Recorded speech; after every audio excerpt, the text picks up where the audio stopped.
Hey, what's up, Vox and Hops heads? I'm Matt, the vocals of Cryptopsy, and you're listening to my podcast, Vox and Hops, where I sit down with fellow metal musicians to talk about their lives, music, and craft beer. I hope you guys have had a great weekend. I have had an excellent time because I am on vacation. Totally needed the rest, and I am basking in the time and the pleasures of being resting with my family, honestly. I'm just really having a good time, and I highly suggest that you guys try to do the same if you can. This is another Heavy Montreal Presents Vox and Hops episode. Super stoked to have Heavy Montreal, Montreal's premier metal promoter, behind the podcast. I am super stoked about it. They put on one of North America's best metal festivals each summer, and they also host a bunch of crazy, amazing, good shows throughout the rest of the year. Sadly, due to COVID-19, they have had to cancel and or reschedule a bunch of those tours, and I got some good news for you people. Some of those monster shows that were coming through Montreal already have their rescheduled dates, such as Sepultura, which is going to be coming up on March 19th, 2021. They have rescheduled also Deftones featuring Gojira and Poppy. That is now going to be happening on August 20th, 2021. And people, they have secured Rammstein. I was so stoked about this tour. I was really disappointed when they had to reschedule it, but don't worry, they have a new date, and that is August 22nd, 2021. Trust me, people, if you can come and check out these shows, you should. If you'd like to get your tickets for these shows, they are now available. You can check that out via the link in the description of this podcast. On today's Heavy Montreal Presents Vox and Hops episode, I'm with Tadeusz Rieckmann of Tweer. Here it is. This is Vox and Hops episode number 175. I warn you, what you are about to hear is very disturbing indeed.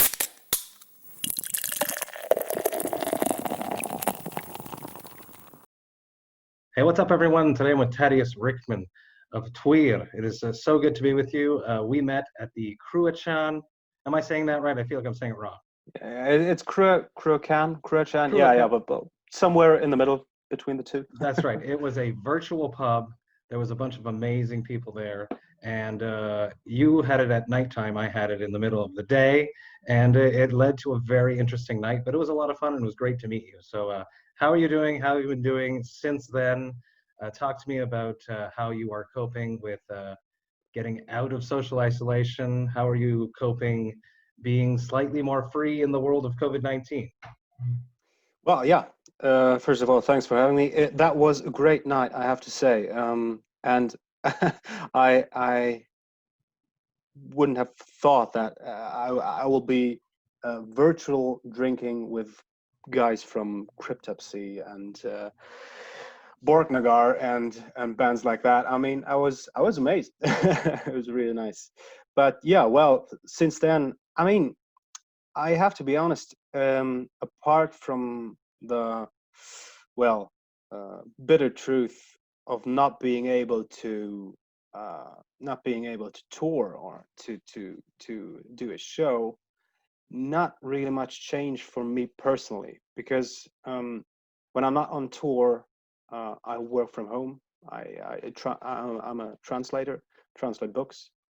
Cool. So yeah, and so it's quite some kind of lonely profession. And I just sit in front of the laptop and just type away. And I did that before the virus as well. So I mean, of course, only for the last 3 years, because I mean, before that I was working at an office as well. But I had the chance and the possibility to leave that behind and to focus more on music and on my own entrepreneurship.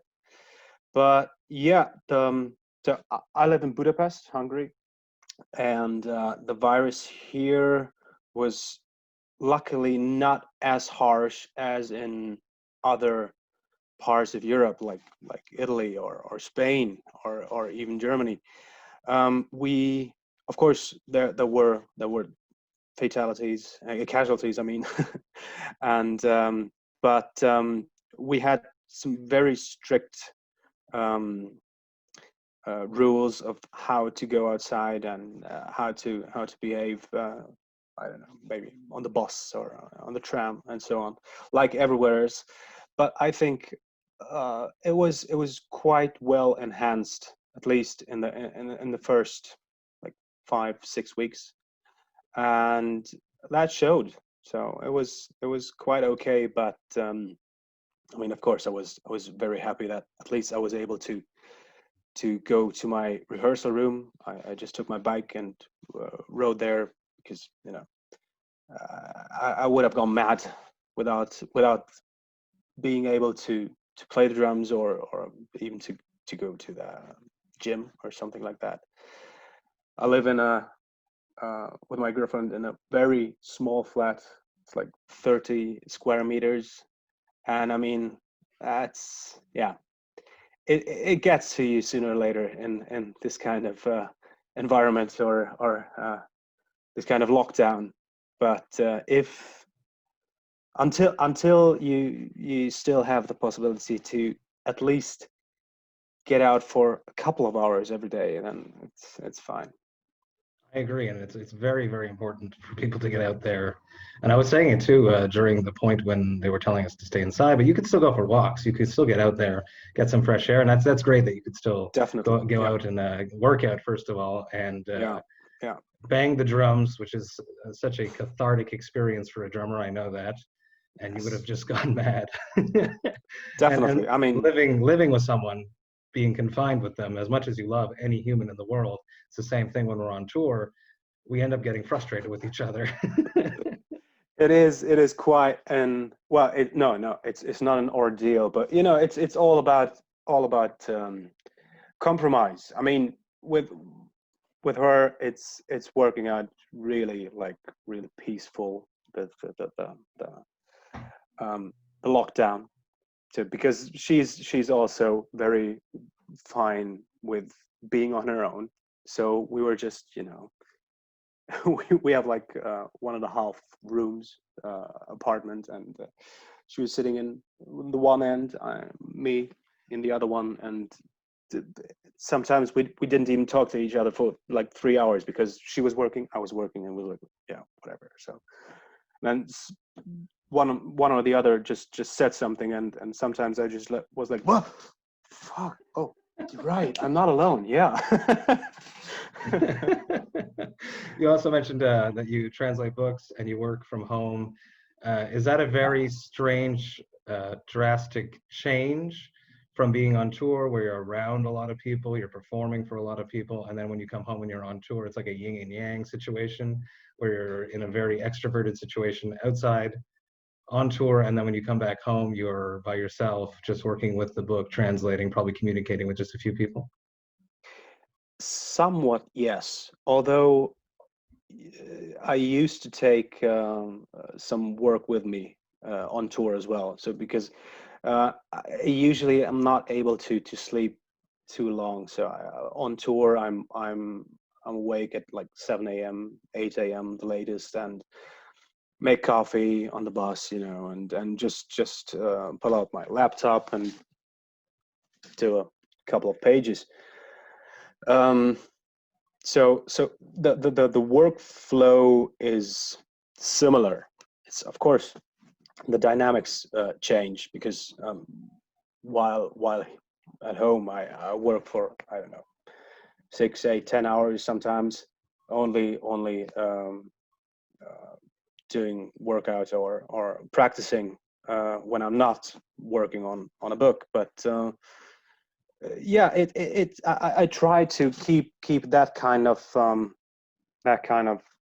work ethics maybe with me on tour as well. So, but yes, as you said, it's some kind of yeah, yin yang maybe, because right now that I think my last show was somewhere in February, maybe. Yeah, March, April, May, June. Yeah, like 5 months ago. And I mean, it never happened in the last like 8 years. I think that there was such a huge hiatus between two shows, and if everything goes well, the next show will be in the beginning of September. Let's hope. But yeah, I now realized that I really need that time away and that time on tour, because it's not only about, you know, playing, like rehearsing or practicing, actually, because we don't rehearse since we live in 3 different countries. Well, we don't rehearse together. Well, only very few times. The Seldom. traditional way of rehearsing. Yes. Exactly. Yeah. You know, before longer tours, we sometimes, if we have the time, we sometimes come together for maybe 2 or 3 days and just use that time. But basically, we just practice on our own. And well, the last 6 months just showed me how vitally important it is for me to have that other side from being just hunching over the laptop for hours and days and weeks, and just using it's brain work, you know. But on the other hand, yes, I really vitally, physically need the touring part, the touring experience and side of my life. And this is one thing that was made really clear to me in the last couple of months. It's huge. It's a huge part of us Yeah, being definitely. out there. You know, like I don't know if it's the same for you. I have a family, so I have kids and stuff. And anytime a tour is coming, I'm all like, oh shit, I got to go again. And then I go and I have a great time, of course. And then I come back home and then I'm like, okay, I'm good. I feel like satiated for a little bit of a moment, but it's been so long. Like Cryptopsy hasn't played since, we haven't toured since last July.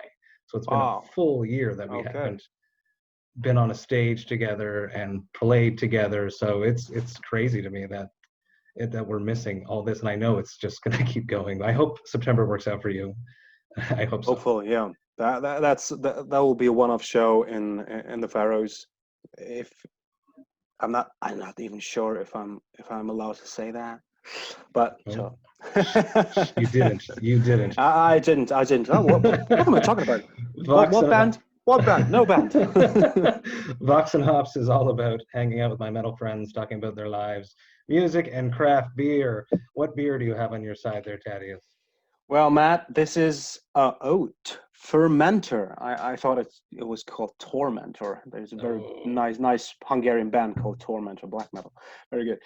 So this beer is called Klostermann. It's an amber, so half dark beer from Czech Republic. Very hoppy, very nutty, but not that kind of, heaviness you usually have in an amber or in a half dark beer. So I really like it.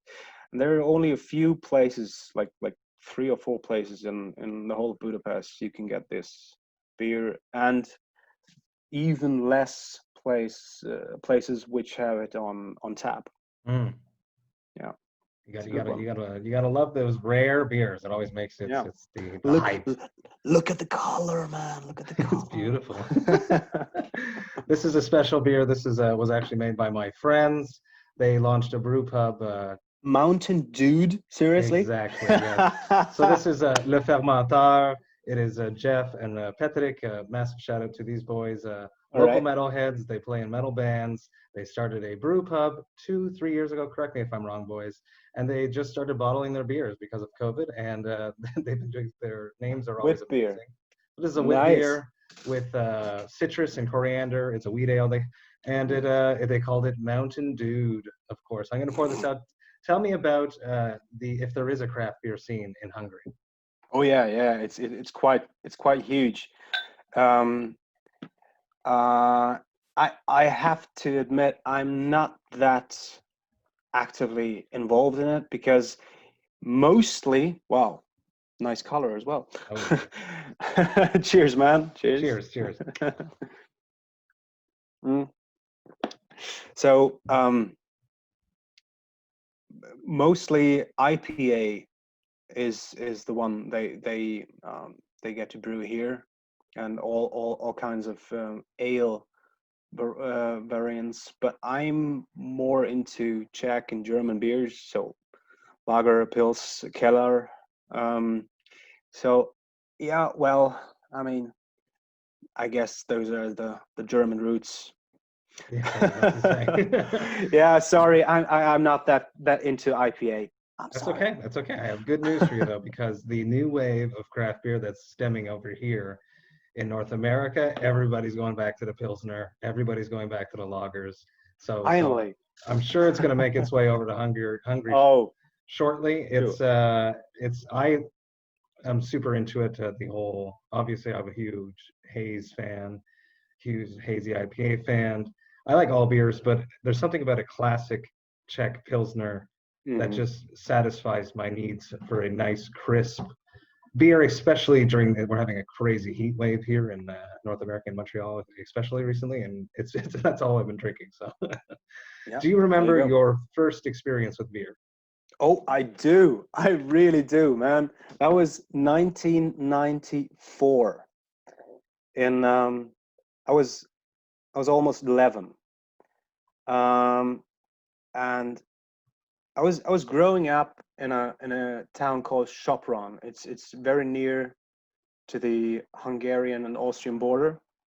So we moved to Hungary in 1990 from Germany, first to Austria, then from there to Hungary.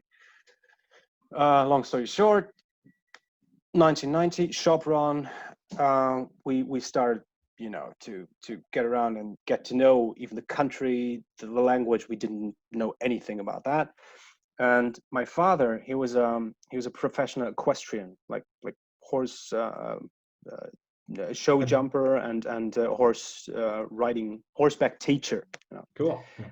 Yeah, and he was he was doing these summer courses in a in a even smaller city, like no, even smaller village to the east from Sopron, for all kinds of uh, kids, and every summer for like 3 or 4 years. And 94, I was hanging out with my brothers and some of the kids from this group in that village. And there was one place where you could, I mean, nobody back then, nobody cared if a 10-year-old went into a bar or into a store or anything to buy cigarettes or booze or anything. They were just like, yeah, what the hell? Who the fuck cares? I mean, and it was my brothers actually told me, dude, come on, get yourself a beer. We have to celebrate. And I was like, yeah, all right, sure. And I went there. I was like, yeah, I want to have that one. And that was a small can of Amstel. It's Dutch. Yeah, I think it's Dutch beer. Yeah. It is. Yeah.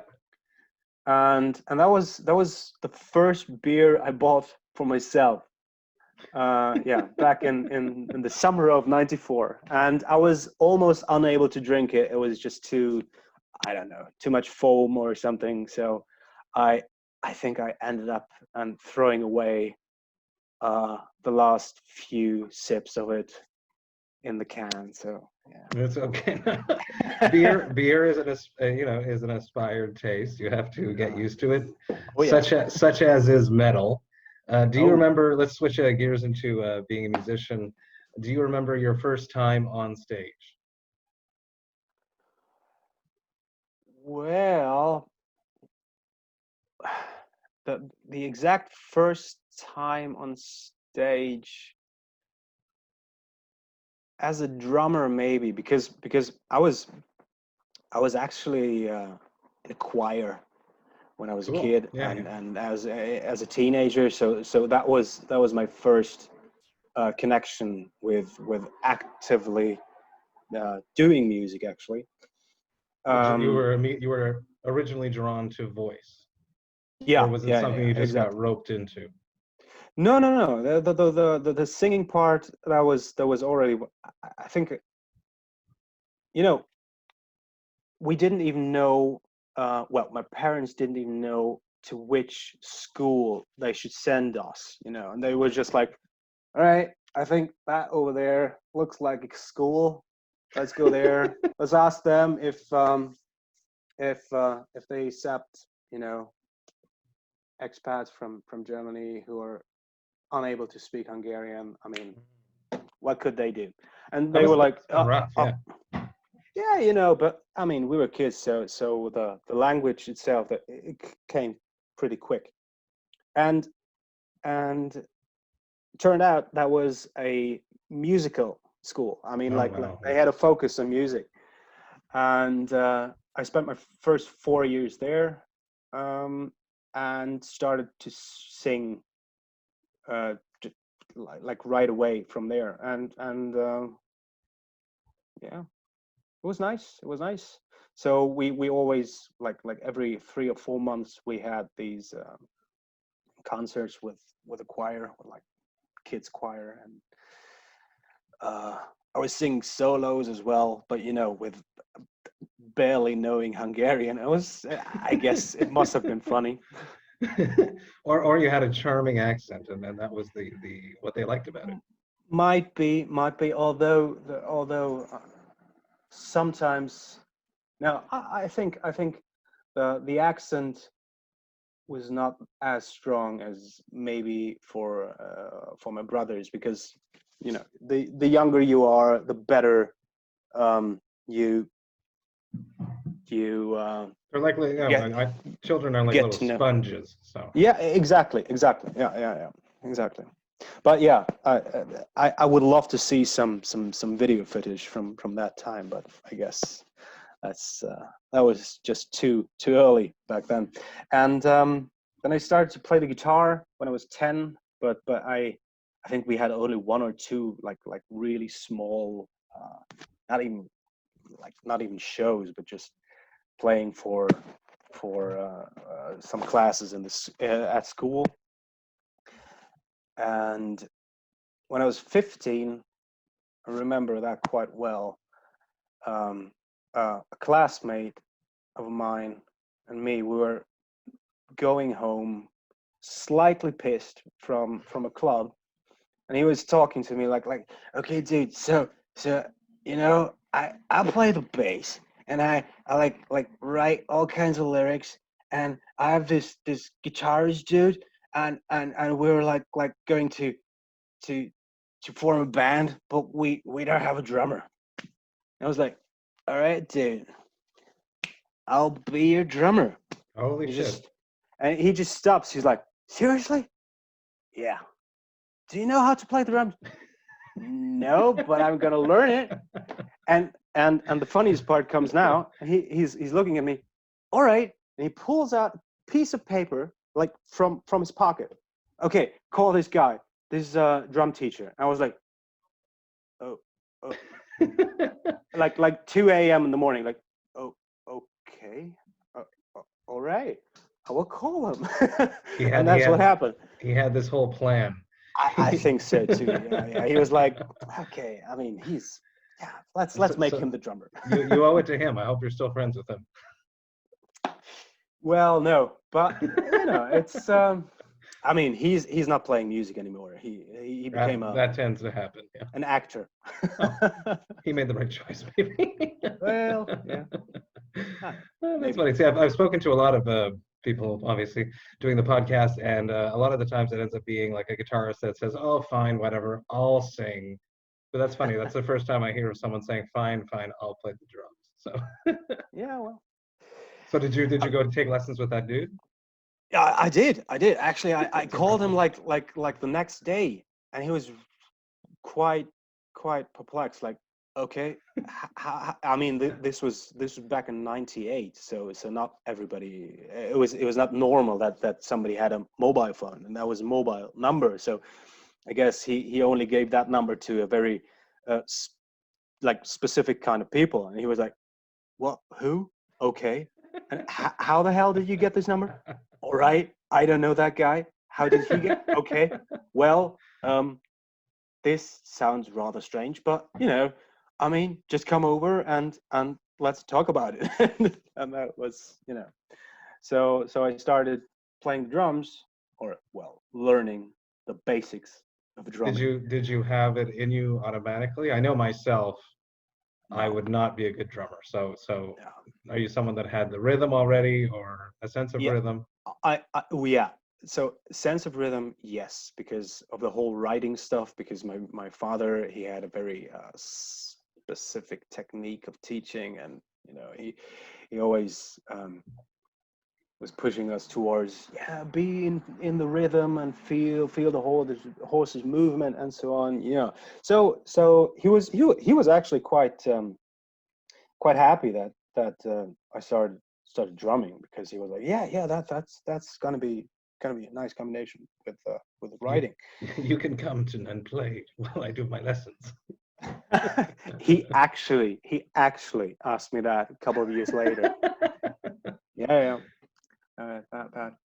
I mean, it never happened, because I You didn't I was scare the horses? No. yeah, of course, for one. But on the other hand, back then I was too young, and I was slightly embarrassed to do it. So now I would think that, yeah, sure. I mean, I should have done it, but Did you get to a point where you thought the equestrian wasn't cool? no.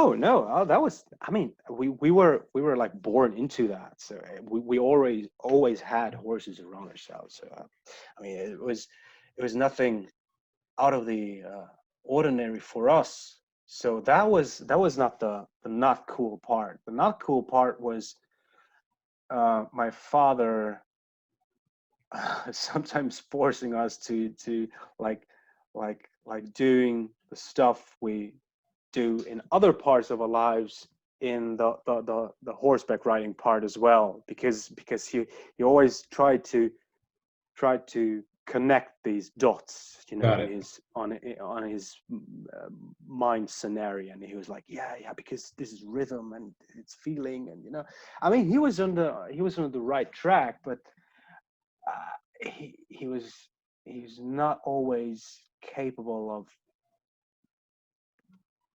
talking us into it. He was always like, it would be really great if you do that. And I was like, come on, Dad, seriously, like come on, can we just have a beer or something?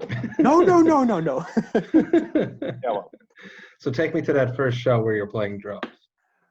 first show I was playing drums, I think I was like 2 years after I started to play the drums. I mean, it was on a kind of a like talent show for high schools. Yeah. Been there, done And that. Yeah. yeah. But that was the first one I attended, and it was not really good. I think we It never is. yeah, but 1 year later we actually won that one. So but the first one was no, it was, of course you take away, you take a lot of stuff home from there, because Well, you can learn so much. I always tell people, absolutely get ready in the absolutely. jam room, but you will learn a show is worth about 10 to 15 jams. Definitely, especially if you're not even sure about what kind of music you want to play, and or I was jamming with these guys, with the bass player who wrote the lyrics, and the guitarist dude, and but the guitarist dude, he had a girlfriend who was singing, and he was like, yeah, let's call her into the band as well. And until then, we were jamming like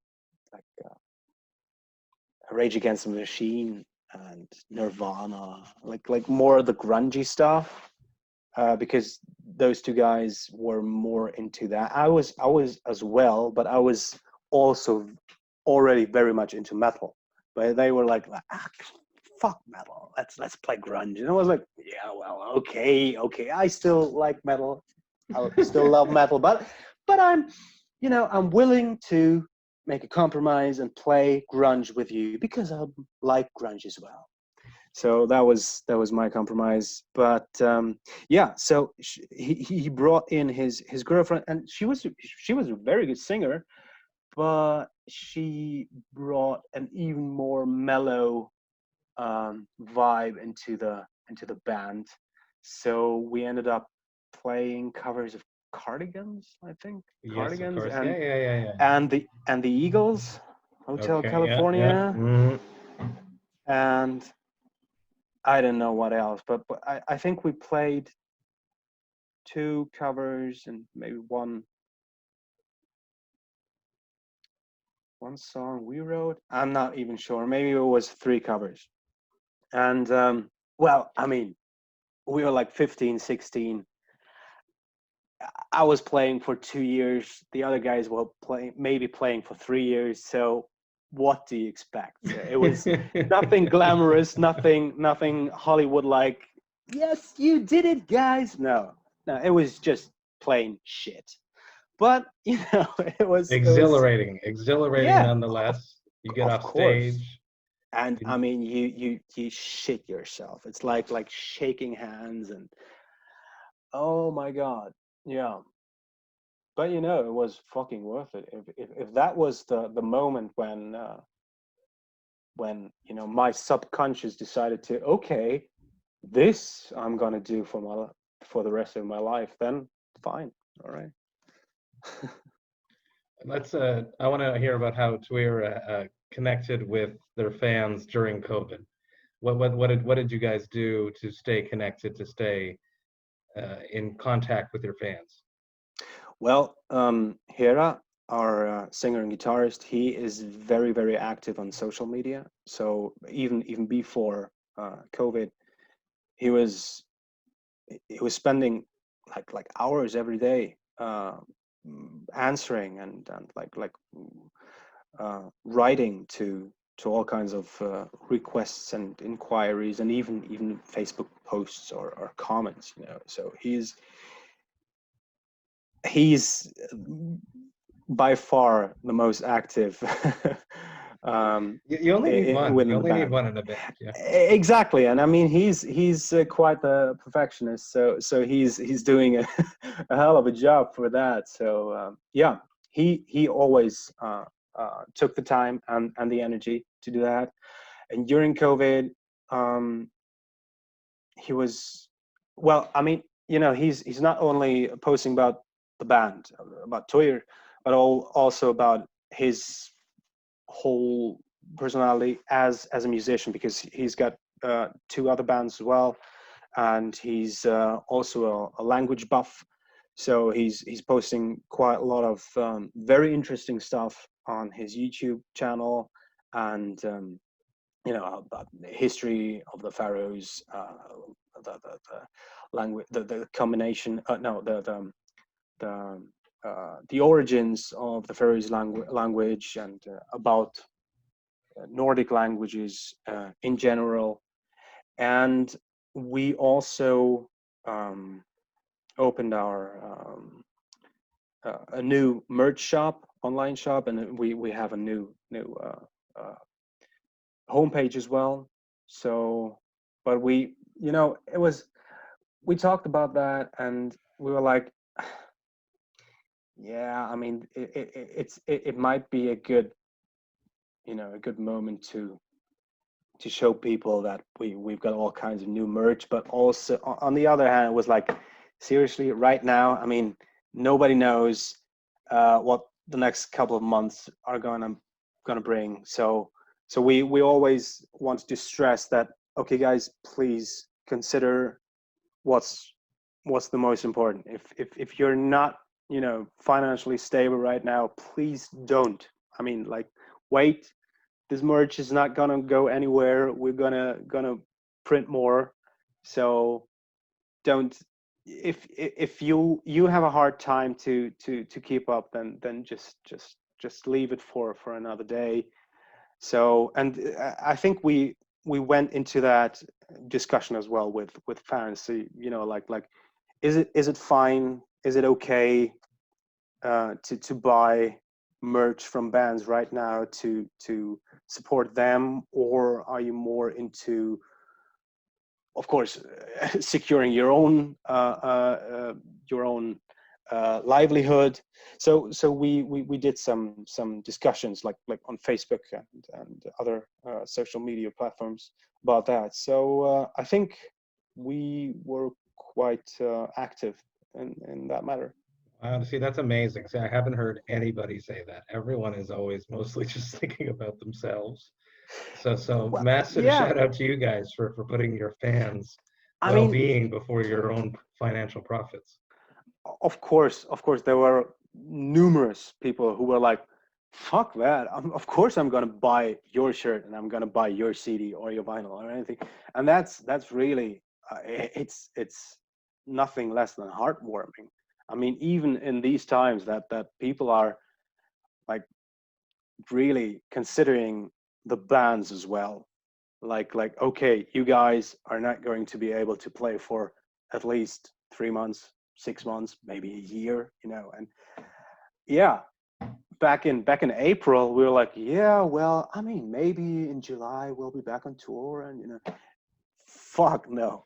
So but back then it was like, yeah, maybe 2-3 months. So yeah, just let's wait it out, let's sit it out, and just be a little bit more careful with the whole thing. But yeah, I think this is not, we don't want to position ourselves like, well, look what we did to our fans and how good we treat them. No, of course not. This is just plain plain You're just human. being good humans, yeah. Well, not even good human. It's just plain logic. I mean, if you want to keep your fans like to keep them even after the whole mess that's going on right now in the world, I mean, you just don't pull out their last dollar out of the pocket in these times of need. It's just like being there and just being open to ask them, what are your thoughts about that?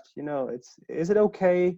And we that there were people who said, no, it's fucking not okay. I mean, who were like, I don't know how to pay my rent. I have no work for like 90 days now. So no, I'm not gonna fucking buy a shirt right now from a band I barely know. So yeah, of course, that was there too, but that was not that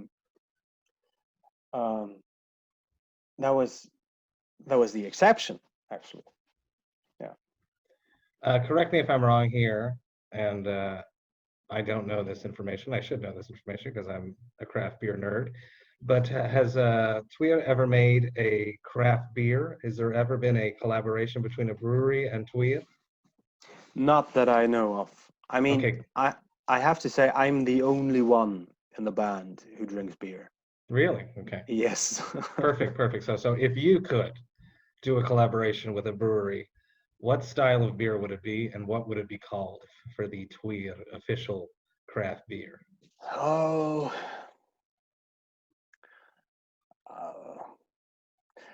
I guess I would, of course, I would do some kind of German beer, very hoppy, a little bit stronger, like 5.5% alcohol, and slightly bitter aftertaste.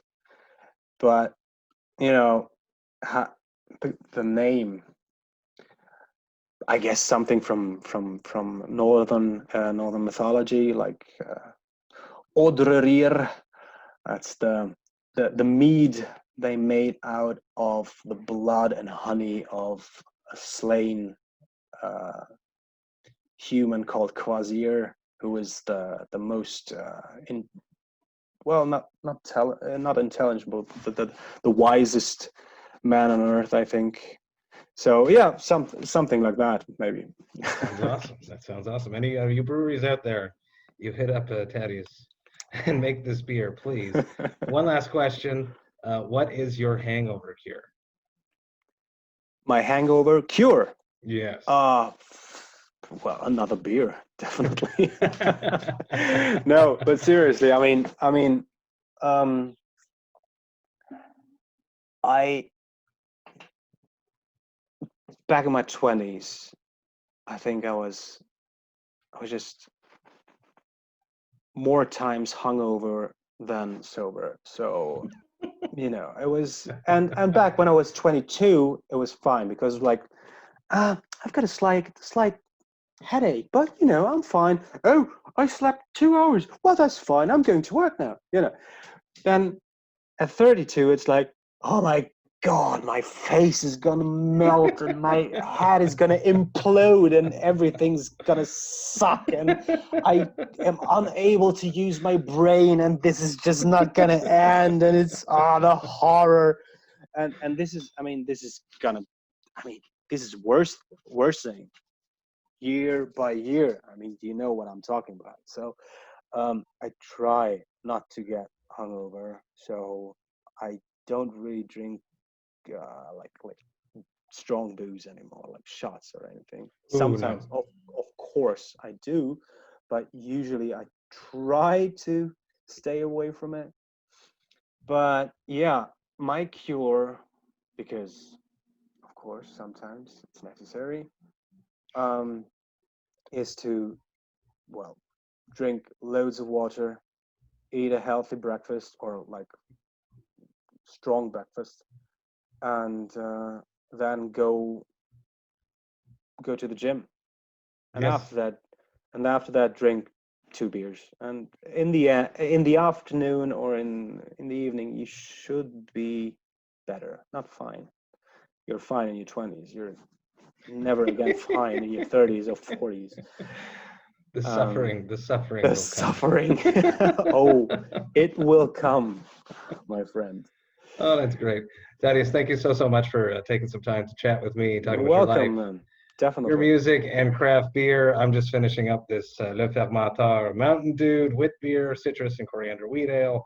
It is amazing. It's super drinkable. Anyone here in Montreal should absolutely be supporting the metal brewery from Montreal, Le Fermentor.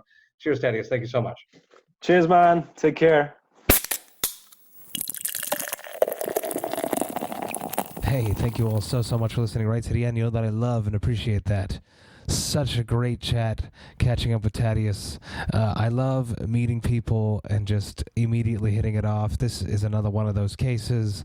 Can't wait to hook up with you, Tadeusz, and to share a few more brews, to pick your brain about the world of translating books. I am really into literature, and it's something that I hold dear to my heart, so I would love to sit down and pick your brain more about that, Tadeusz. I hope you guys have a great rest of the week. I have one more episode coming at you this Friday, and it's an absolute banger. But until then, remember to enjoy life, metal, and craft beer. Cheers, Vox and Hops heads.